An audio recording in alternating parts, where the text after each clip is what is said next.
Assalamualaikum warahmatullahi wabarakatuh. Bismillahirrahmanirrahim. Alhamdulillahi rabbil alamin. Wassalatu wassalamu ala ashrafil anbiya'i wal mursalin, nabiyyina Muhammadin wa ala alihi wa sahbihi ajma'in. Rabbi shrah li sadri wa yassir li amri wahlul 'uqdatan min lisani yafqahu qawli, amma ba'd. Muslimin dan muslimat, hadirin dan hadirat yang dirahmati Allah Subhanahu wa ta'ala sekalian. Alhamdulillah, puji dan syukur bagi Allah Subhanahu wa ta'ala, Tuhan pemilik sekalian alam. Dialah Allah yang kita sembah, Dialah Allah yang kita tunduk kepadanya. Dialah Allah satu-satunya Tuhan yang benar-benar wujud, dan dialah Allah satu-satunya Tuhan yang berhak untuk disujud. Selawat dan salam ke atas baginda Nabi Muhammad sallallahu alaihi wasallam, Rasul yang diutuskan oleh Allah Subhanahu wa ta'ala, membawa wahyu kepada umatnya, mengajarkan kepada umatnya apa yang Allah redha dan apa yang Allah suka, dan menasihati umatnya dalam kebaikan, serta memberi peringatan kepada umatnya daripada kemurkaan Allah dan juga azabnya. Juga selawat ke atas ahli keluarga baginda, para sahabatnya, para pengikutnya yang setia di atas sunnahnya sehinggalah ke hari kiamat. Alhamdulillah, alhamdulillah, alhamdulillah. Kita berdoa juga banyak-banyak kepada Allah Subhanahu wa ta'ala agar Allah golongkan kita dari kalangan hamba-Nya yang beriman, dari kalangan hamba-Nya yang diredai, dan dari kalangan hamba-Nya yang dirahmati dunia dan juga akhirat, sehingga akhirnya insya-Allah mudah-mudahan dengan rahmat dari Allah kita dimasukkan oleh Allah Subhanahu wa ta'ala ke dalam syurga Allah yang kekal abadi di akhirat nanti. Muslimin dan muslimat yang dirahmati Allah, itulah harapan dan cita-cita kita. Tapi cita-cita jangan sampai jadi angan-angan. Kenapa ada beza antara cita-cita dan angan-angan? Bahasa mudahnya kita kata, apabila seorang itu berada di landasan yang benar, akan menyampaikan kepada natijah yang diharapkan, maka dia memiliki cita-cita. Bila dia berada di landasan yang benar, menyampaikan kepada apa yang dia hajatkan, maka hajat itu kita panggil cita-cita. Tapi kalau dia mengimpikan sesuatu, dalam masa itu dia tidak berada di atas jalan yang benar, dan dia tidak mengambil sebab-sebab atau langkah-langkah yang menyampaikan dia kepada keinginannya, kepada impiannya, maka kita panggil itu adalah angan-angan. Jadi nak masuk syurga ni sama ada dia cita-cita ataupun angan-angan. Orang Yahudi, Allah Ta'ala kata dalam Quran, wa qalu lan yadkhulal jannata illa man kana hudan aw nasara.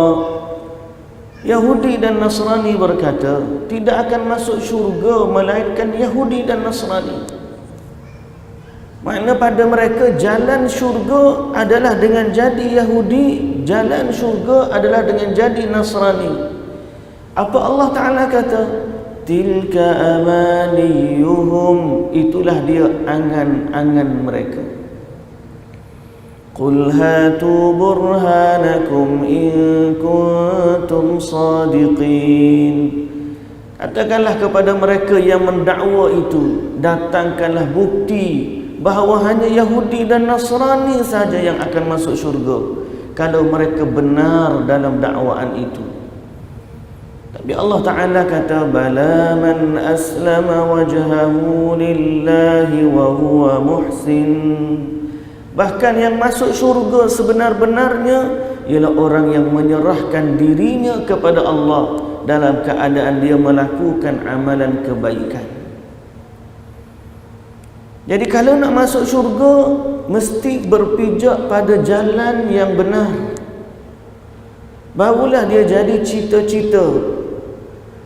Dan jalan yang benar menyampaikan kita kepada syurga, kalau disusut di sisi agama Islam, ialah jalan yang ditunjukkan oleh Rasulullah sallallahu alaihi wasallam. Yang kita minta dengan Allah, ihdinas siratal mustaqim. Tunjukkanlah kepadaku ya Allah, tunjukkanlah kepada kami ya Allah jalan yang lurus. Siratal ladzina an'amta alaihim ghairil maghdubi alaihim waladdallin. Jalan inilah, jalan mana? Jalan yang diajar oleh Nabi sallallahu alaihi wasallam. Sebab dalam ayat yang lain Allah Taala kata, wa innaka latahdi ila siratin mustaqim. Sesungguhnya engkau wahai Muhammad adalah petunjuk kepada jalan yang lurus. Jadi yang tunjuk jalan kita nak masuk syurga, jalan Nabi. Sebab itulah muslimin dan muslimat yang dirahmati Allah Subhanahu wa taala, daripada awal lagi kita baca kitab kita ni, kitab Jalan Golongan yang Selamat. Di awal kita baca hadis dari Nabi sallallahu alaihi wasallam, Nabi bagi tahu bahawa umat dia ni akan berpecah kepada 73 golongan, dan semuanya akan masuk ke dalam neraka melainkan satu sahaja golongan. Bila sahabat tanya siapa yang satu itu, maka Nabi sallallahu alaihi wasallam jawab, humma ana alaihi wa ashabi. Orang yang selamat itu ialah mereka yang berada di atas jalanku dan jalan para sahabatku. Itulah sebabnya kita ni kalau nak masuk syurga kena berpijak pada jalan yang nyata, jalan yang benar, jalan yang diredai oleh Allah Subhanahu wa taala. Tinggal lagi mencari jalan tersebut. Hak mana hak Nabi? Orang ni kata dia buat betul, hak ni kata dia buat betul. Si A kata dia betul, si B kata dia betul, si C kata dia betul, si D kata pun, semua kata dia betul. Patut lagu mana?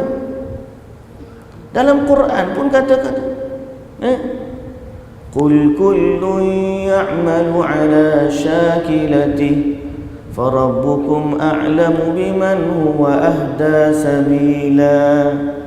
Katakanlah wahai Muhammad, setiap orang buat cara masing-masing. Ini buat cara dia, tu buat cara dia. Tapi Allah lebih tahu siapa yang mendapat petunjuk. Kullu hizbin bima ladaihim farihun. Kata Allah, setiap kumpulan dia gembira, dia seronok pada apa yang ada pada dia. Kerana setiap orang dia menganggap dia betul. Jadi 73 golongan tadi, semua mereka akan anggap mereka betul. Tapi di sisi Allah hanya satu saja yang betul. So kalau kita pergi jumpa orang, mu salah, mana ada aku betul. Orang ni kata mu salah, tak aku betul. Sekarang ni nak tahu mana betul, mana salah, macam mana? Jawapan dia kembali kepada Al-Quran dan juga As-Sunnah. Sebab Allah Ta'ala ajarkan kita macam tu dalam Quran. فَإِن تَنَازَعْتُمْ فِي شَيْءٍ فَرُدُّوهُ إِلَى اللَّهِ وَالرَّسُولِ إِن كُنتُمْ تُؤْمِنُونَ بِاللَّهِ وَالْيَوْمِ الْآخِرِ. Kalau sekiranya kamu berselisih pendapat, maka kembalikanlah ia kepada Allah dan Rasul. Kalau benar kamu beriman kepada Allah dan hari akhirat. Jadi inilah asas kepada kefahaman kita dalam agama. Bahawa kita nak cari kebenaran, kita nak cari jalan yang Allah redha, dalam masa yang sama kita minta kepada Allah, ya Allah tunjukkanlah kepada kami jalan yang lurus, dan kita gali khazanah Islam yang ada dalam Quran, yang ada dalam hadis, untuk kita tahu apakah dia jalan yang Allah redai dan yang merupakan satu-satunya jalan yang selamat daripada 73 kumpulan yang akan terbit dan pecah dari kalangan kaum muslimin. Semua yang saya sebut tadi, muslimin dan muslimat yang dirahmati Allah, adalah khabar, sama ada dari Quran yang saya bacakan ataupun daripada hadis yang disabdakan oleh Nabi kita Muhammad sallallahu alaihi wasallam. Jadi ia merupakan satu perkara yang sangat-sangat penting dan benar, bukan satu perkataan yang saya reka-reka, tidak. Hijrah kita mencari jalan syurga yang benar. Tuan tanya Kristian, dia nak pergi syurga. Tuan tanya Yahudi, dia nak pergi Kristian, dia nak pergi syurga. Tanya agama penyembah berhala pun dia nak masuk syurga. Tapi hanya jalan yang benar saja yang menyampaikan kita ke dalam syurga. Maka alhamdulillah, buku kita ni Jalan Golongan yang Selamat, penulis kita ni berusaha mencari atau menunjukkan jalan yang selamat ini berpandukan kepada petunjuk dari Al-Quran dan juga hadis Rasulullah sallallahu alaihi wasallam. Baik, muslimin dan muslimat yang dirahmati Allah, antara ciri golongan yang selamat ialah dia memahami makna yang Allah ajarkan kepada mereka. Dan antara perkara yang paling utama yang Allah wahyukan kepada manusia ialah surah Al-Fatihah. Surah Al-Fatihah ni merupakan Ummul Kitab. Ummul Kitab ni maksud apa? Dialah ibu kepada Al-Kitab. Quran tu, segala isi Quran, ringkasannya, intipatinya duduk dalam surah Al-Fatihah. Dan surah Al-Fatihah tu 7 ayat. Yang paling utama daripada 7 ayat itu ialah ayat duduk tengah-tengah, iyyaka na'budu wa iyyaka nasta'in. Kenapa ayat ni paling benar, paling penting? Kerana ada satu hadis dari Nabi sallallahu alaihi wasallam. Nabi bagi tahu Allah Azza wa Jalla apabila hamba dia baca Al-Fatihah, maka Allah akan berdialog dengan hamba tu. Kita baca, kita sedang berbicara dengan Allah, cuma kita je tak sedar. Allah akan jawab dan berdialog dengan hamba dia. Allah kata dalam hadis qudsi, qasamtu salata baini wa baina abdi. Aku bahagikan Al-Fatihah ni antaraku dan hambaku, kata Allah. Apabila hambaku baca Alhamdulillahi Rabbil Alamin, segala puji bagi Allah, Tuhan sekalian alam, maka Allah akan jawab, Hamidani abdi, hambaku memujiku. Bila hamba tu baca Ar-Rahmanir Rahim, Maha Penyayang lagi Maha Mengasihani, Allah berjawab, Majjadani abdi, hambaku mengagungkan aku. Bila hamba tu baca Maliki Yaumiddin, Allah pemilik hari pembalasan, maka Allah jawab, Asna alayya abdi, hambaku memujaku. Bila hamba tu baca Iyyaka na'budu wa iyyaka nasta'in, Allah berkata apa? Hadis ni Nabi sallallahu alaihi wasallam sebut hadis kursi. Allah kata, Allah Taala kata, hadza baini wa baina 'abdi. Inilah perjanjian antaraku dan hambaku. Nih ayat iyyaka na'budu wa iyyaka nasta'in merupakan ayat satu deklarasi antara kita dengan Allah. Duduk pada ayat ni. Allah jawab dalam surah Fatihah, hadis sahih ni. Allah Ta'ala kata, hadza baini wa baina 'abdi. Kita je tak perasan waktu kita baca. Tapi di saat kita kata iyyaka na'budu wa iyyaka nasta'in, Allah akan jawab, itulah perjanjian antaraku dan hamba. Apa maksud dia? Sehingga Allah Ta'ala kata lepas daripada tu, wali abdi ma sa'al, maka bagi hambaku apa yang dia nak. Lalu Allah Ta'ala, hamba tu baca ihdinas siratal mustaqim, dia minta tunjukkan kami jalan yang lurus, sehingga akhirnya minta jalan orang-orang yang diberi nikmat, bukan jalan orang-orang yang Allah murka, dan bukan jalan orang-orang yang sesat. Jadi memahami ayat iyyaka na'budu wa iyyaka nasta'in yang merupakan ayat yang teragung dalam Al-Fatihah, yang merupakan satu perjanjian antara hamba dengan Tuhan yang menciptanya. Apa maksud iyyaka na'budu wa iyyaka nasta'in? Muslimin dan muslimat yang dirahmati Allah, maka itulah menjadi topik asas perbincangan kita pada malam ini. Apakah itu makna iyyaka na'budu wa iyyaka nasta'in? Dari sudut terjemahan dia, iyyaka hanya kepadamu. Kepadamu di sini iaitulah Allah. Na'budu, kami mengabdikan diri. Mengabdikan diri atau beribadah.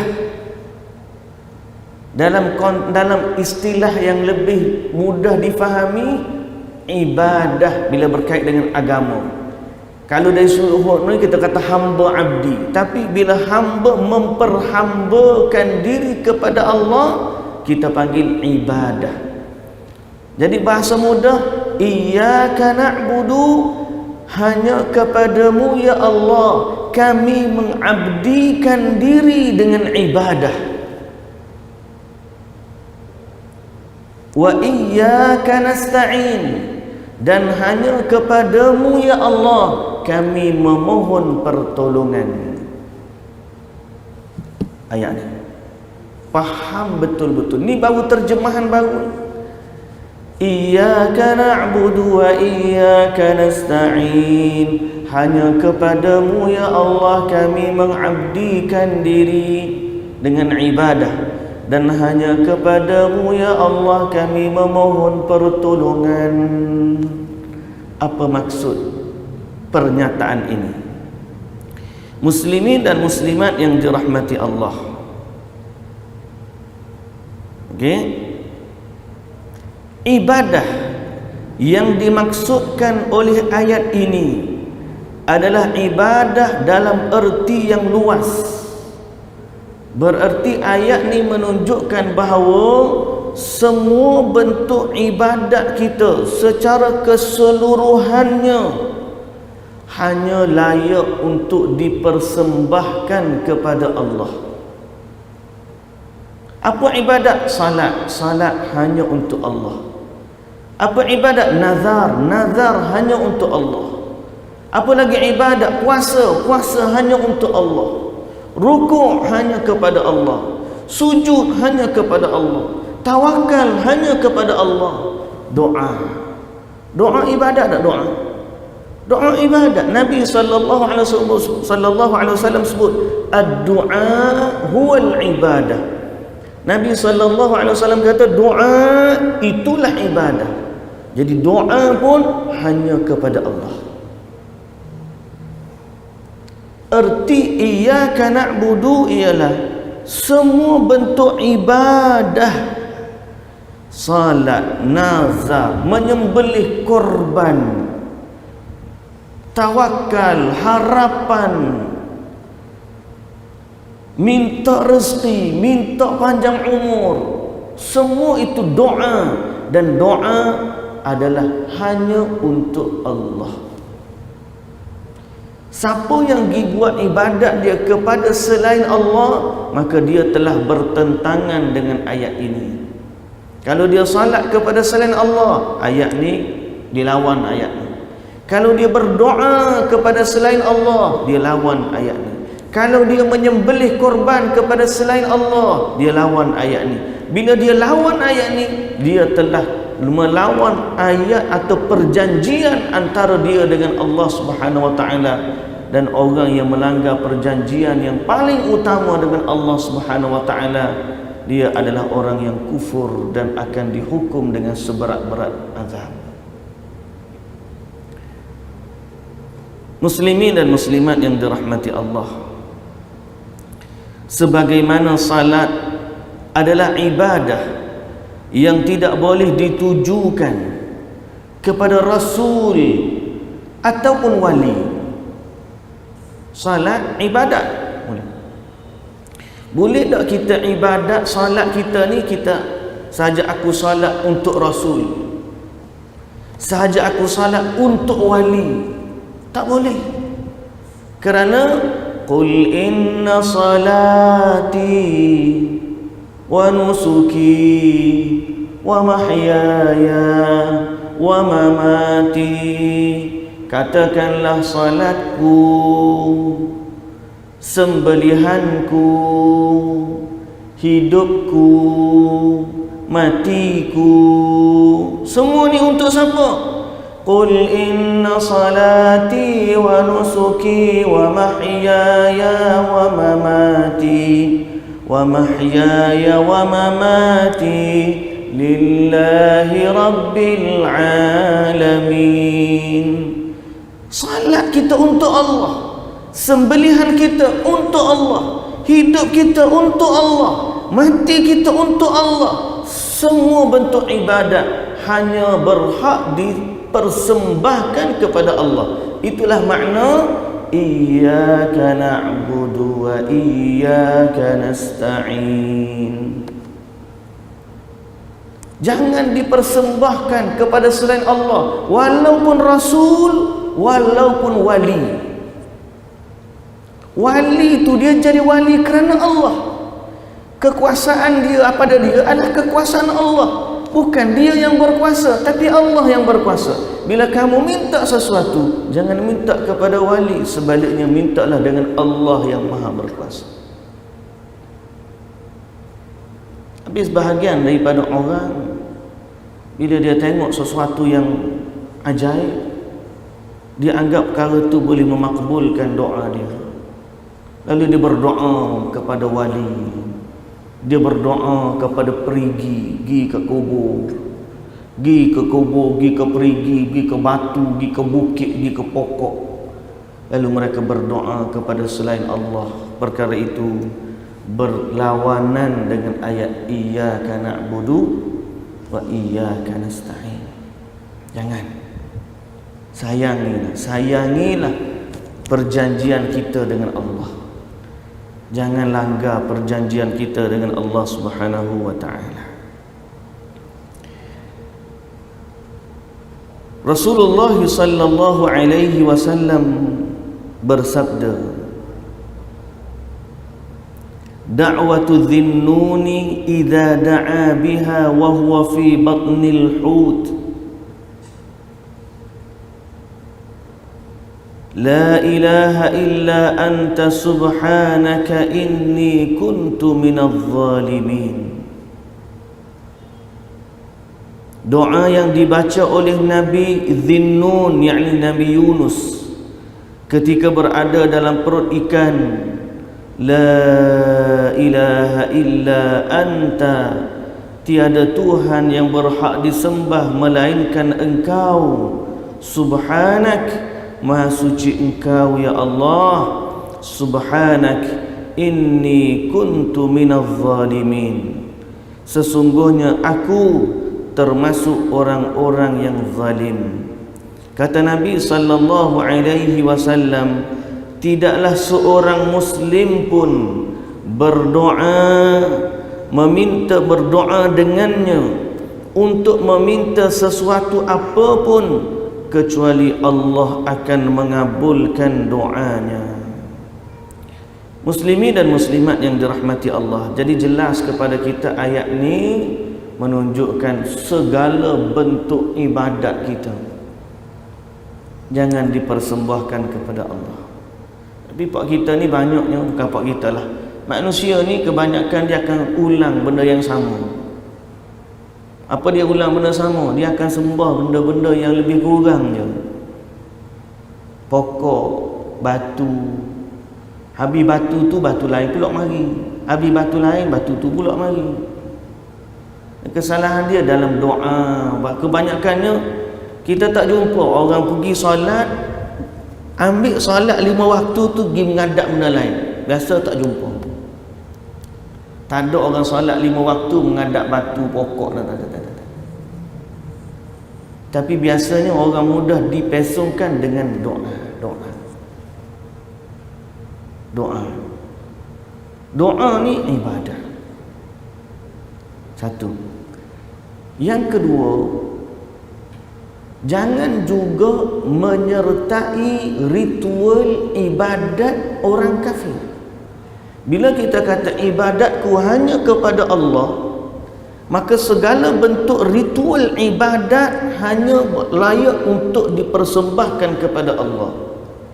Jangan kita buat ibadat kepada selain Allah walaupun sekadar menyertai ritual amalan agama lain daripada Islam. Contoh, orang sambut hari raya kelahiran dewa, junjung dia punya dewa tu berarak daripada kuil A pergi ke kuil B, buat perayaan. Orang kita pergi turut sama merayakan, happy. Layakkah seorang muslim yang hanya beriman dan beribadat kepada Allah menyertai ritual ibadat orang non-muslim? Jawapan tak boleh.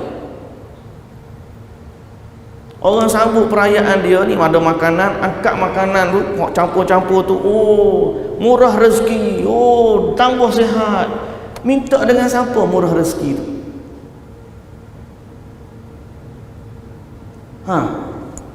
Minta dengan siapa?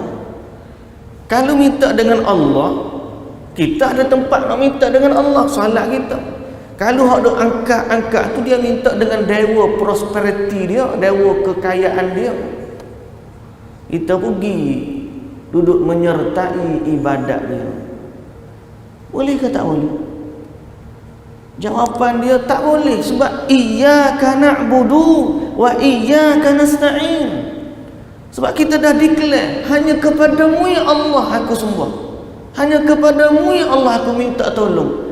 Jadi kita jangan pergi sembah Tuhan lain, sebagaimana kita juga jangan menyertai ritual ibadatnya orang lain.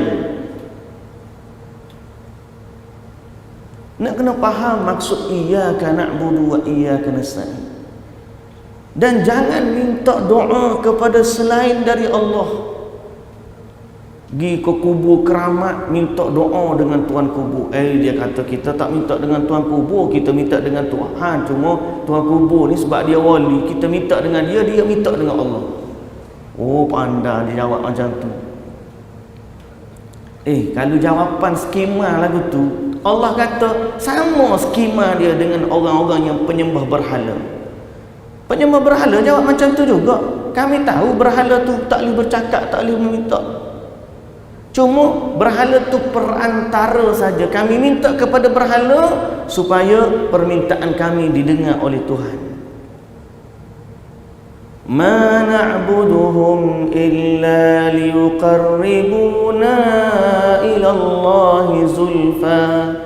Sebab apa? Patung-patung tu adalah patung-patung orang-orang soleh asalnya.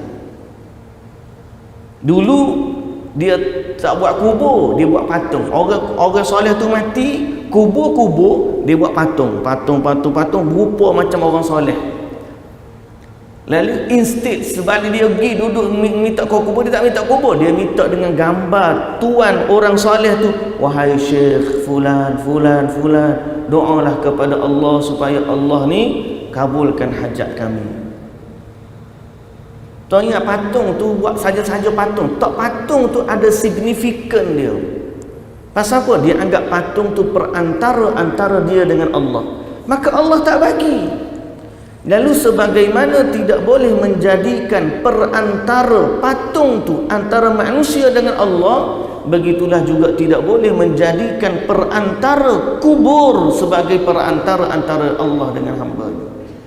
Kerana Nabi SAW tidak mengajarkan umatnya demikian. Sebaliknya Nabi SAW ajar dia. Nabi kata apa?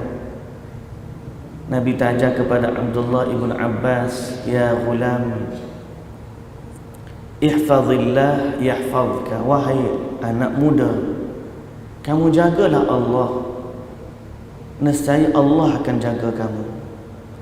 Ihfazillah tajidhu tijahak. Kamu jagalah Allah, kamu akan dapati Allah di hadapanmu. Idza sa'alta fas'alillah. Bila kamu minta sesuatu, mintalah dengan Allah. Wa idza ista'anta fasta'in billah. Bila kamu mohon pertolongan, mohonlah pertolongan dengan Allah. Lalu kata Nabi sallallahu alaihi wasallam, wa'lam anna al-ummata law ijtama'at ala an yanfa'uka bi syai'in lam yanfa'uka bi syai'in illa ma qad katabahu Allahu laik.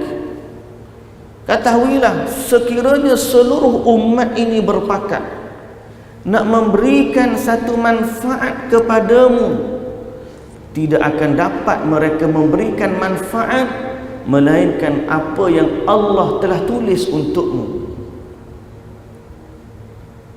Walau ijtama'at ala an yadurruka bi syai'in lam yadurruka bi syai'in illa ma qad katabahu Allahu lak. Begitu juga sebaliknya, kalau mereka berpakat untuk memberikan satu mudarat kepadamu, tidak akan dapat mereka menimpakan mudarat melainkan apa yang Allah dah tulis untuk kamu. Di hujung hadis tu Nabi kata, rufi'atil aqlamu wa jaffatis suhuf. Telah pun diangkat pena-pena takdir. Makna takdir ni tertulis 500,000 tahun sebelum daripada terciptanya langit dan bumi.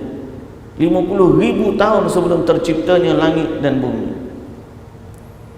Dan wajaffatis suhuf, Nabi kata, telah pun kering tinta-tinta. Jadi siapa yang boleh memberi mudarat dan manfaat kepada kita? Allah. Sebab tu kita kata iyyaka na'budu wa iyyaka nasta'in. Banyak orang kadang-kadang dia lupa kepada hakikat ni, padahal dia baca tiap-tiap hari. Dalam solat dia baca iyyaka na'budu wa iyyaka nasta'in. Sampai habis solat, assalamualaikum warahmatullahi, assalamualaikum warahmatullahi. Dia panggil nama, fulan, syekh fulan, tolong kami, syekh Badui lah, syekh tu lah, syekh ni lah, Abdul Qadir Jilani lah. Dia sebut habis nama. Kenapa dia tak sebut nama? Ya Allah, bantulah kami. Cukuplah Allah bagi kita, muslimin dan muslimat yang dirahmati Allah Subhanahu wa taala sekalian. Dalam satu hadis, dalam satu ayat Al-Quran, dalam satu ayat Al-Quran, Allah Subhanahu wa taala sebut surah Al-An'am ayat 17. Wa in yamsaska Allahu bidurrin fala kashifa lahu illa hu. Dan jika Allah menimpakan satu kemudaratan kepadamu, maka tidak ada yang dapat menghilangkan kemudaratan itu melainkan Allah jua.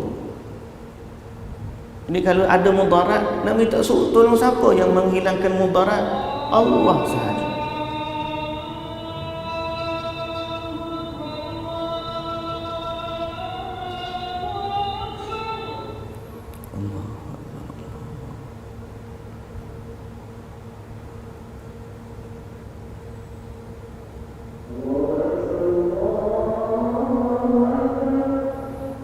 Allahu Akbar,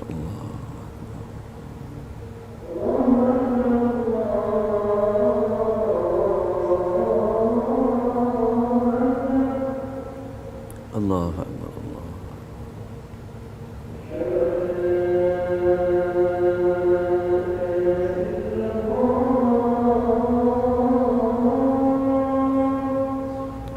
Asyhadu an la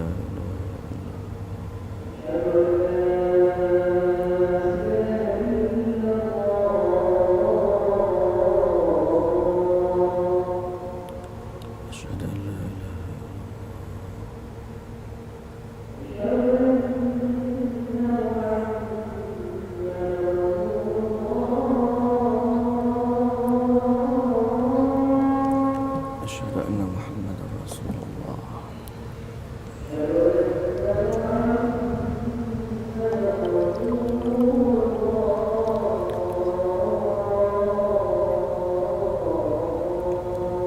أشهد أن محمدا رسول الله وأنا أشهد أن لا إله إلا الله وحده لا شريك له رضيت لا حول ولا قوة إلا بالله.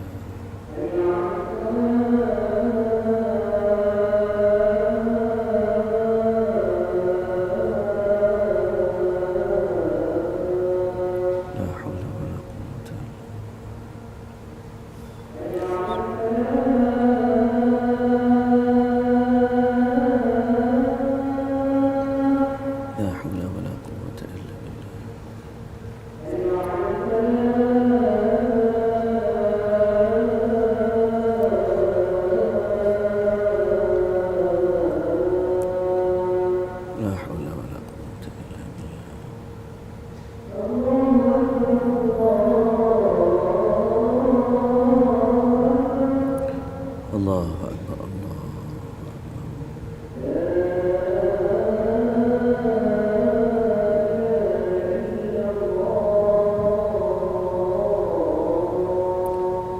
La ilaha illallah.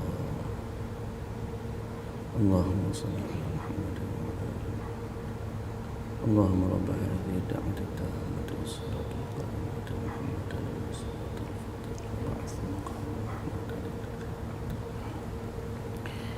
Baik, muslimin dan muslimat yang dirahmati Allah Subhanahu wa taala sekalian. Ayat yang seterusnya yang menyatakan menjadi hujah bagi kita kenapa kita hanya berdoa kepada Allah. Ialah dalam surah Az-Zumar Allah Taala sebut Alaihissallahu bikafin 'abdah. Bukankah Allah sudah cukup untuk hamba-Nya? Tuan-tuan, nak apa sebenarnya? Nak apa sebenarnya? Ada tak hajat kita yang Allah tak boleh bagi? Tak ada. Segala hajat kita ada pada Allah. Rezeki Dialah yang maha memberi rezeki. Panjang umur Dialah yang memberikan kesihatan, dan Dialah yang menghidupkan dan mematikan. Nak kaya Dialah yang maha kaya. Nak zuriat Dialah yang memberikan zuriat.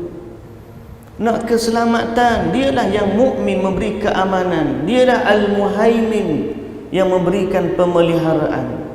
Dialah Al-Quddus yang maha suci.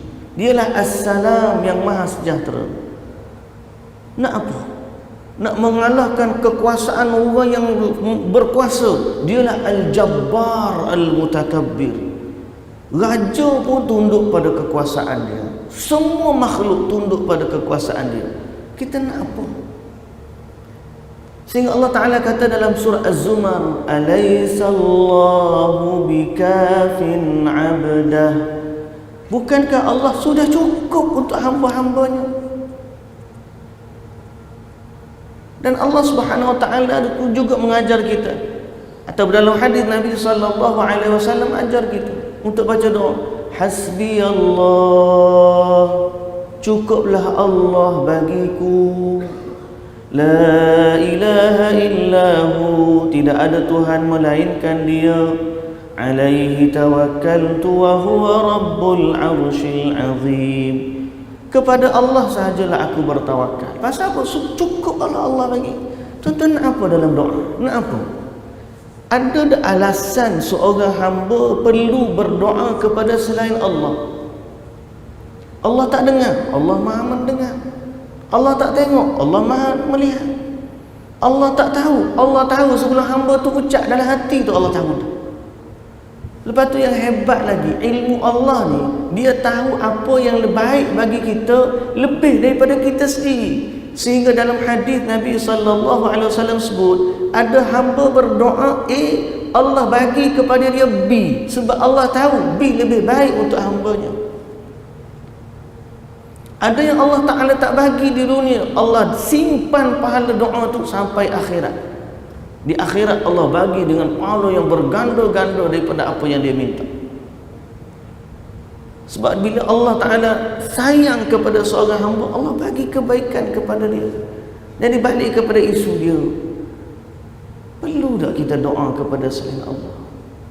Nak pergi kepada wali, mana mendengar? Wali lebih mendengar ataupun Allah Maha mendengar? Pergi ke kubur orang mati tu tak dengar dalam kubur, Allah Maha mendengar. Tu baru mendengar. Yang berkuasa memakbulkan kuasa Allah, memberikan kuasa Allah, memberi manfaat kuasa Allah, mengelak mudarat kuasa Allah. Selain daripada Allah, la yadur wa la yanfa, tidak boleh memberi manfaat, tidak boleh memberi mudarat.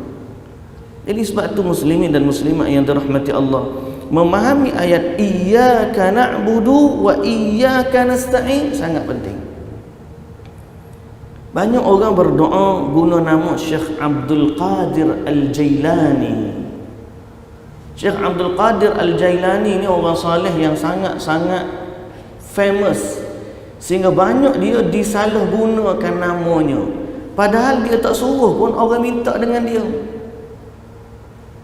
Dalam kitab dia Fathur Rabbani, Syekh Abdul Qadir Al-Jailani sendiri dia kata apa? Orang duduk di doa minta dengan Syekh Abdul Qadir Jailani, Syekh Abdul Qadir Jailani sendiri cakap apa? Saya baca terjemahan dia. Syekh Abdul Qadir Al-Jailani berkata dalam kitabnya Fathur Rabbani, salullaha wa la tas'alu ghairahu, ista'inu billahi wa la tasta'inu bi ghairihi, wayhak bi ayyi wajhin talqahu gadan wa anta tunazi'uhu fid dunya mu'ridun anhu muqbilun ala khalqihi musyrikun bihi tutraku hawaijuka bihim wa tattakilu bil muhimmati alaihim irfa'ul wasaiti bainakum wa bainallah fa inna wuqufakum ma'aha hawasun la mulkun wala sultanun wala ghina wala izzun illa lil haqq azza wa jalla kun ma'al haqqi bila khalq. Kata dia apa? Mintalah kepada Allah. Syekh Abdul Qadir Jailani sendiri kata, mintalah kepada Allah, jangan minta kepada selain Allah. Mohonlah pertolongan kepada Allah, jangan kamu mohon pertolongan kepada selain Allah.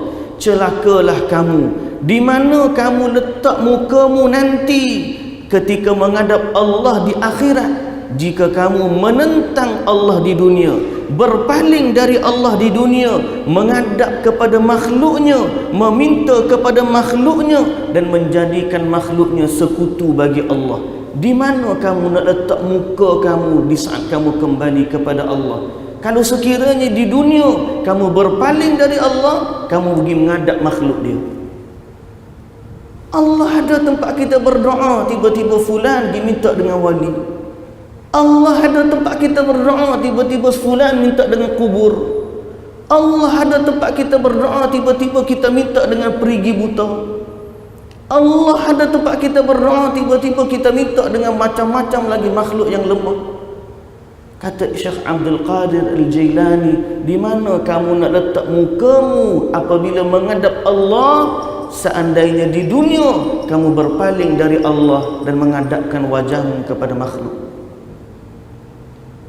Ini kalam orang salih yang banyak orang nak jual nama Syekh Abdul Qadir Jailani. Tapi perkataan Syekh Abdul Qadir Jailani orang tak nak ambil. Syekh Abdul Qadir Al-Jailani tak pernah suruh orang minta kepada dia. Sebaliknya dia ajak orang mintalah kepada Allah. Tapi alangkah banyaknya manusia yang tersalah dan tergelincir dalam masalah ini.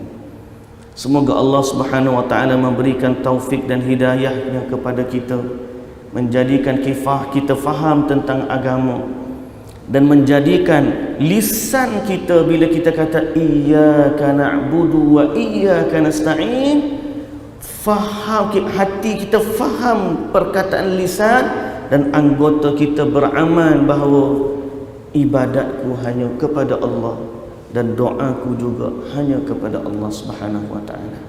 Muslimin dan muslimat yang dirahmati Allah, kita berhenti setakat itu dulu pada malam ini. InsyaAllah kita akan sambung lagi kitab kita ini, iaitu kitab Manhaj Golongan yang Selamat, pada pertemuan yang akan datang. Wallahu ta'ala a'lam. Subhanakallahumma wa bihamdika asyhadu an la ilaha illa anta astaghfiruka wa atubu ilaik. Aqulu qawli hadha wa astaghfirullahal azim li wa lakum. Assalamu alaikum warahmatullahi wabarakatuh.